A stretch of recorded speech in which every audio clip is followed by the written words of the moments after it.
done a little bit of wet processing. Now we're going to do some dry processing. Dry processing is for things like beans and peas, chili peppers, that sort of thing.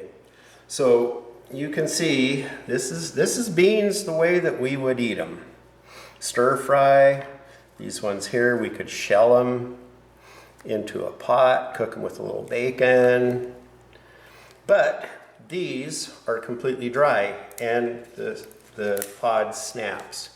So it's pretty darn easy with the beans. You just take them out of the pod, and if they're good and dry, they're ready to go. You can store those in a paper bag if you want. But you want to wait until the pod is brittle, as opposed to green.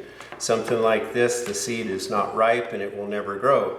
So we'll move over here to chili peppers.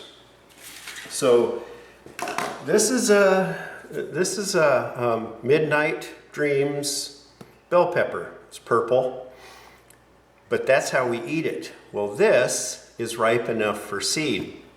Same thing. We have a jalapeno, the way we eat it.